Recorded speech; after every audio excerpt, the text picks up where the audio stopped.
আচ্ছা, একটা উপন্যাসের নাম যদি হয় নন্দিত নরকে, হুম শব্দ দুটো তো একটার আরেকটা সম্পূর্ণ বিপরীত।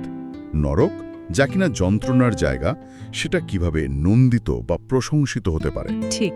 আজ আমরা হুমায়ুন আহমেদের প্রথম উপন্যাস ঠিক এই নামের বইটার গভীরে যাব, আর এই অদ্ভুত ব্যাপারটা বোঝার চেষ্টা করব আর কি। এটা আসলেই উপন্যাসের একদম মূল প্রশ্ন। সোর্সগুলো ঘেটে যা বোঝা যায়, এই গল্পটা কিন্তু কোনো এক ভিলেন বা কি বলে খলনায়কের গল্প নয়। না, একদমই নয়। এটা হলো পরিস্থিতি, দারিদ্র্য আর সামাজিক চাপের গল্প।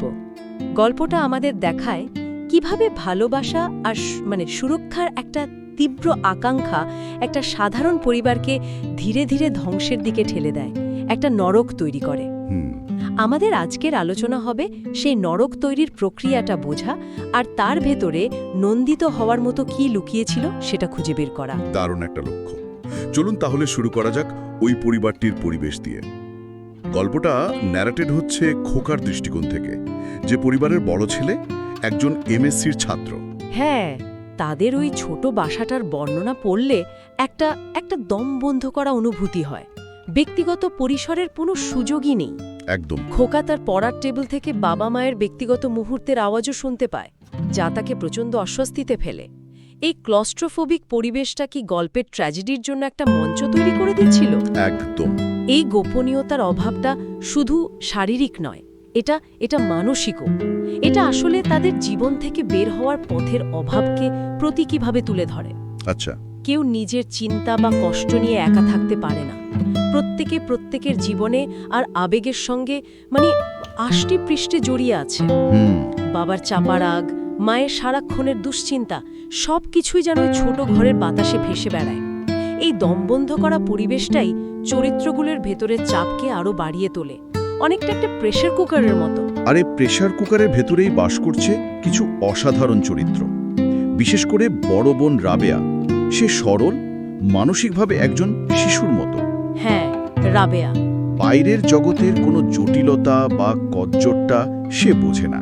রাস্তায় শোনা কোনো খারাপ কথা সে অবলীলায় ঘরে এসে বলে ফেলে, যা পরিবারকে লজ্জায় ফেলে দেয়। ঠিক।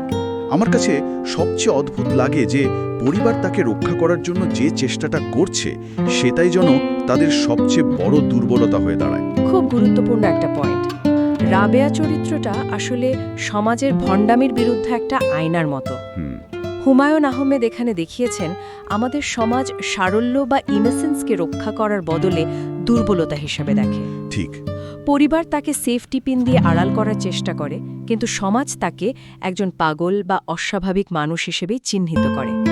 তার এই শিশুসুলভ সারল্যই তাকে বাইরের পৃথিবীর শিকার হওয়ার জন্য সবচেয়ে সহজ টার্গেট বানিয়ে দেয়। তার মানে রাবেয়ার ট্র্যাজেডিটা শুধু তার একার নয়। না, এটা সমাজেরও ব্যর্থতা। রাবেয়ার ঠিক বিপরীত মেরুতে আছে ছোট ভাই মন্টু।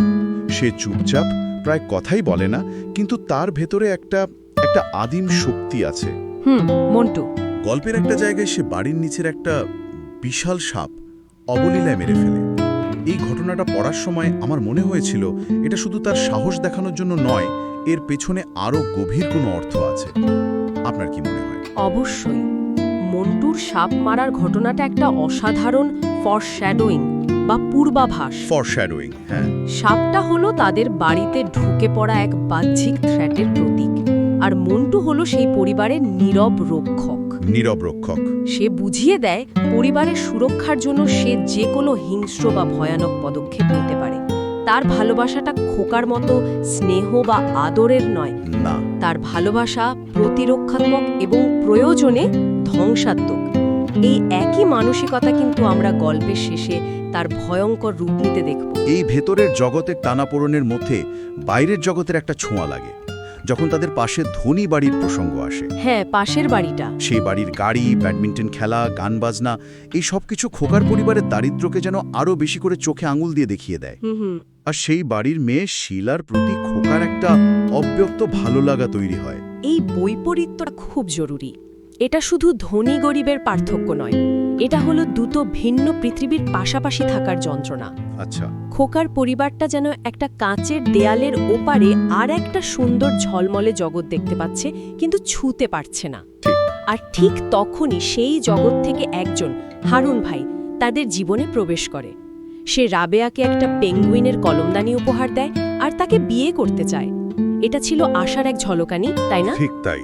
মনে হচ্ছিল এই বুঝি সব ঠিক হয়ে যাবে, কিন্তু সেই আশাটা গুড়িয়ে দিতে বেশি সময় লাগেনি। একদমই না।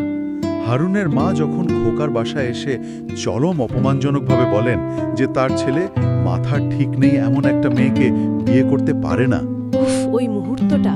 সেই মুহূর্তটা যেন পরিবারটার মেরুদণ্ড ভেঙে দেয়। খোকার মায়ের সেই অপমানিত, সংকুচিত হয়ে যাওয়া চেহারাটা ভোলা কঠিন। ওই মুহূর্তটাই গল্পের প্রথম বড় আঘাত। ওখানেই পরিবারটা প্রথমবার বুঝতে পারে যে তাদের ভেতরের ভালোবাসা আর স্নেহ দিয়ে বাইরের পৃথিবীর নিষ্ঠুর বিচারকে আটকানো যাবে না। সমাজের চোখে রাবেয়ার সারল্যের কোনো দাম নেই, তার অসুস্থতাই তার একমাত্র পরিচয়। ঠিক। এই ঘটনাটা তাদের বাইরের জগৎ থেকে পুরোপুরি বিচ্ছিন্ন করে দেয় এবং তাদের নিজেদের তৈরি করা নরকের ভেতরে আরও গভীরে ঠেলে দেয়। আর এরপরই আসে সেই ভয়ঙ্কর সত্য যা সবকিছু তছনছ করে দেয়। জানা যায় রাবেয়া গর্ভবতী। এই খবরটা শোনার পর পরিবারটার প্রতিক্রিয়া খুব ভয়ঙ্কর। বাবা আরও চুপ হয়ে যান, কিন্তু তার নীরবতার মধ্যে একটা হিংস্রতা ফুটে ওঠে। মা শুধু নীরবে কাঁধেন। আর সবচেয়ে মর্মান্তিক হলো রাবেয়া এতটাই সরল যে সে বলতেও পারে না এর জন্য কে দায়ী। পরিবারটি এখানে কমপ্লিটলি অসহায়। একদিকে সামাজিক লজ্জা আর কলঙ্কের ভয়, অন্যদিকে দারিদ্র্য। তারা পুলিশের কাছে যেতে পারে না, কাউকে কিছু বলতে পারে না। কিছুই করার নেই তাদের। কোন সিদ্ধান্ত যা তাদের নৈতিকতার শেষ সীমানাটুকু প্রশ্নের মুখে ফেলে দেয়। আর এখানে আমরা দেখি কথক হিসেবে খোকার সীমাবদ্ধ দৃষ্টিভঙ্গিটা গল্পে কি অসামাধান প্রভাব ফেলে। কিভাবে, একটু বুঝিয়ে বলবেন? দেখুন, পুরো ঘটনাটা আমরা খোকার চোখে দেখছি।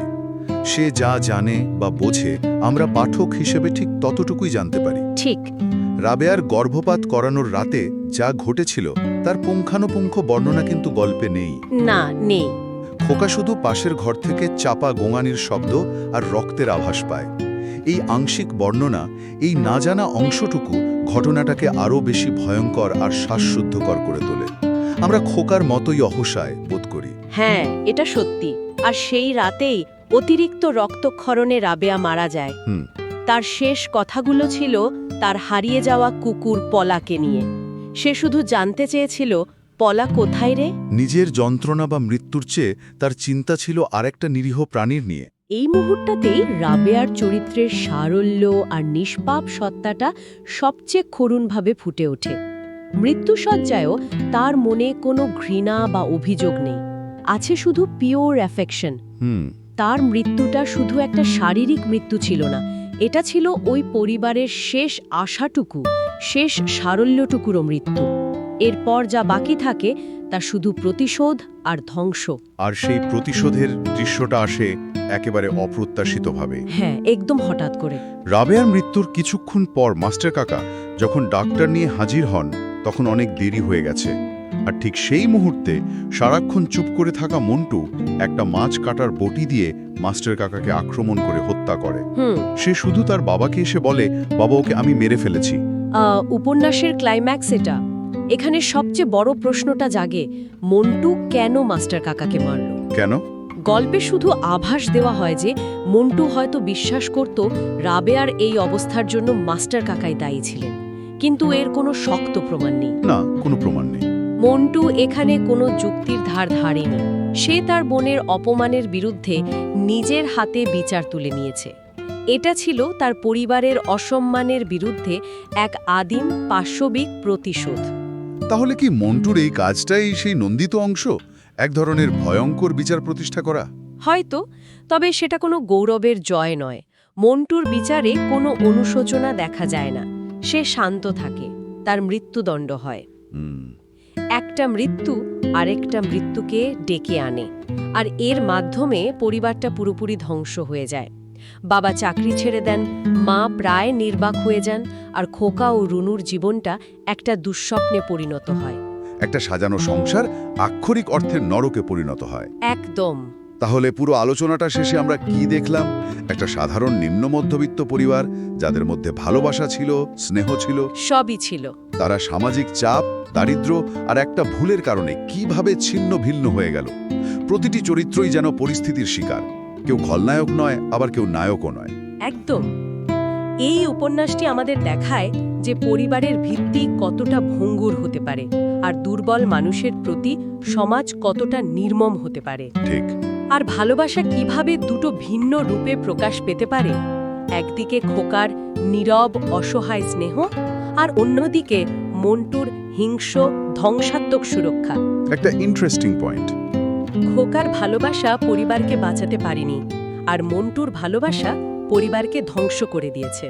তাহলে আবার সেই প্রথম প্রশ্নে ফিরে আসি, নন্দিত নরকে এই নরকের জীবনে নন্দিত বা আনন্দময় কি ছিল? এটা কি খোকা আর রুনুর মধ্যেকার সেই নির্মল ভালোবাসা হতে পারে, নাকি মন্টুর সেই ভয়ঙ্কর প্রতিশোধের মধ্যেই কোনো এক বিকৃত বিচার খুঁজে পাওয়ার উল্লাস ছিল? লেখক কিন্তু এর কোনো সহজ উত্তর আমাদের দেননি। আর এখানেই হুমায়ুন আহমেদের সার্থকতা। তিনি উত্তর দেওয়ার বদলে আমাদের মনে একটা প্রশ্ন গেঁথে দেন। তবে শ্রোতাদের জন্য একটা শেষ ভাবনা রেখে যেতে চাই।